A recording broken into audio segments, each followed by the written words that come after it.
नमस्कार दोस्तों, आप सभी का एक बार फिर से स्वागत है। आज हम जिस कहानी की बात करने जा रहे हैं उसका नाम है ओके कंप्यूटर। ये 26 मार्च 2021 को डिज्नी प्लस हॉटस्टार पर रिलीज की गई थी। ये एक science fiction comedy drama web series है। इसका निर्माण और निर्देशन संयुक्त रूप से पूजा शेट्टी और नील पगेदार के द्वारा किया गया है और इसको लिखा गया है नील पगेदार और आनंद गांधी के द्वारा। इसके मुख्य कलाकार हैं राधिका आप्टे, विजय वर्मा, रशिका दुग्गल और जैकी श्रॉफ। तो ये कहानी शुरू होती है सन 2031 से, जबकि दुनिया काफी बदल चुकी है। सभी तरफ एआई का बोलबाला है, यानी कि आर्टिफिशियल इंटेलिजेंस का। सेल्फ ड्राइविंग कारें चलने लगी हैं, ऐसे रोबोट्स आ गए हैं जो कि बहुत इंटेलिजेंट हैं और सब कुछ समझते हैं। ऐसे में एक सेल्फ ड्राइविंग कार एक एक्सीडेंट कर देती है जिसमें एक व्यक्ति की जान चली जाती है और ये माना जाता है कि उस कार ने जानबूझ करके एक्सीडेंट किया, यानी कि मर्डर किया है। तो एक मर्डर मिस्ट्री है जिसको सॉल्व करने के लिए एक रिटायर्ड साइबर क्राइम डिटेक्टिव को बुलाया जाता है जिसका नाम है साजन कुंदू, जिसका रोल विजय वर्मा ने प्ले किया है। और एक पुलिस की ओर से जो ऑफिसर आता है उसका नाम है लक्ष्मी सूरी, जो कि रोल प्ले किया है राधिका आप्टे ने। तो कुल मिलाकर के एक मर्डर मिस्ट्री है और एक्सीडेंट से ही इस कहानी की शुरुआत होती है। तो अब एक्सीडेंट आखिर किसने करवाया है, कौन है इसके पीछे, क्या वो पकड़ा जाएगा या फिर नहीं, ये वो सारे सवाल है जिनको लेकर के सीरीज आगे बढ़ती है।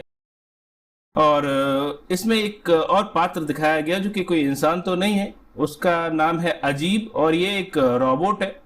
और उसी रोबोट के आने से दुनिया इतनी बदल गई है क्योंकि वो बहुत सुपर इंटेलिजेंट रोबोट था। तो इस सीरीज में जो जैकी श्रॉफ हैं वो एक ऑर्गेनाइजेशन के हेड बताए गए हैं और इस ऑर्गेनाइजेशन का काम है कि कैसे भी ये रोबोट के द्वारा जो दुनिया चलने लगी है तो रोबोट को खत्म करना है। तो कुल मिलाकर के अगर हम पॉजिटिव की बात करें कि क्या पॉजिटिव है इस सीरीज के, क्या आपको देखनी चाहिए, तो एक नया कॉन्सेप्ट है, कुछ हट करके दिखाने की कोशिश की गई है। और अगर नेगेटिव की बात करें तो इसके पात्र और कहानी इस प्रकार से लिखी गई है कि वो हमारे मन में कोई जिज्ञासा पैदा नहीं कर पाती, हमारी कोई रुचि नहीं बन पाती कि हम आगे जाने के लिए उत्सुक हो जाए कि आखिर आगे क्या होने वाला है, आखिर मर्डर किसने किया है, आखिर अब ये कहानी क्या मोड़ लेगी।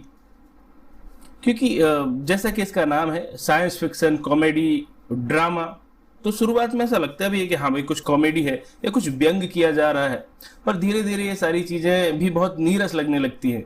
ऐसा लगता ही नहीं कि कुछ विशेष दिखाना चाहते हैं। कहानी बहुत ही डल हो जाती है, इतनी फीकी हो जाती है कि मन बिल्कुल नहीं करता कि अब इसको कंटिन्यू किया जाए। जैकी श्रॉफ को लिया तो गया, लेकिन मुझे लगता है कि उनका टैलेंट भी वेस्ट गया है। और विजय वर्मा काफ़ी अच्छे कलाकार हैं, उनकी एक्टिंग से भी मैं बहुत प्रभावित नहीं हो सका। कुल मिला के सीधी सी बात यह है कि 6 एपिसोड है, 40-40 मिनट का टाइम दिया गया हर एक एपिसोड को। परंतु मैं सिर्फ 3 एपिसोड इसके कंप्लीट कर पाया और 3 एपिसोड देखने के बाद भी मेरे मन में ये जिज्ञासा पैदा नहीं हुई, मैं किसी कैरेक्टर के साथ जोड़ नहीं पाया कि मैं इस सीरीज को कंटिन्यू कर पाता। चूंकि मैं फिल्मों का बहुत शौकीन हूँ, वेब सीरीज का बहुत शौकीन हूँ, और कोई कहानी एक बार देखने लगूं और अगर वो थोड़ी भी इंटरेस्टिंग है तो फिर मैं उससे जुड़ जाता हूं और उसको पूरा खत्म किए बिना मैं नहीं रुकता।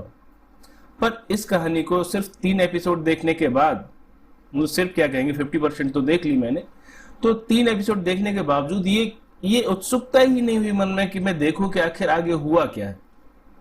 तो चूंकि मैंने 6 एपिसोड नहीं देखे तो इस सीरीज को मैं स्टार तो नहीं दूंगा, रेटिंग नहीं दूंगा। परंतु अगर आपकी रुचि, आपकी सोच मुझसे कहीं मिलती जुलती है तो मैं सजेस्ट कर सकता हूं कि आप इस सीरीज को देखने में अपने जीवन का कीमती समय ना दें, क्योंकि ये आपका समय डिजर्व नहीं करती। लेकिन अगर फिर भी आपने इसके 6 एपिसोड कंप्लीट कर लिए हैं तो मुझे जरूर बताइएगा कि आपको कैसी लगी, क्योंकि मुझे तो ये अच्छी नहीं लगी, मुझे ये प्रभावित नहीं कर सकी। तो इस कहानी में फिलहाल इतना ही, फिर मिलेंगे किसी और कहानी के साथ। तब तक आप अपना ख्याल रखिए।